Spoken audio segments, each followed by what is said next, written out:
جس اہم کام کی ابتدا بسم اللہ الرحمن الرحیم سے نہ کی گئی ہو تو وہ ادھورا رہ جاتا ہے۔ اللہ کے نام سے شروع جو بہت مہربان رحمت والا۔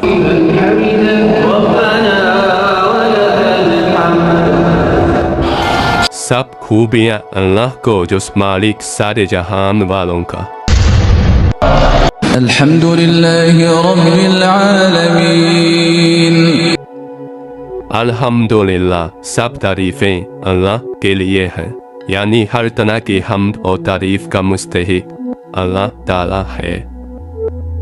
رب العالمین جو سارے جہان والوں کا مالک ہے۔ لفظ رب کی کئی معنی ہے، جیسے سید، مالک، معمور، صابر، مصالح۔ حضرت جابر بن عبداللہ رضی اللہ تعالیٰ عنہ سے روایت ہے کہ حضور پر نور صلی اللہ تعالیٰ علیہ وآلہ وسلم نے ارشاد فرمایا، سب سے افضل ذکر لا الہ الا اللہ ہے، اور سب سے افضل دعا الحمدللہ ہے۔ ابن ماجہ۔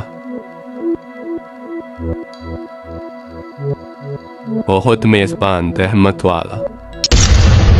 الرحمن الرحیم۔ الرحمن بہت مہربان، ذاشین اور رحیم، رحمان اور رحیم اللہ تعالیٰ کے تو صفاتی نام ہے۔ رحمان کا معنی ہے نعمتیں عطا کرنے والا، رحیم کا معنی ہے صدقت اللہ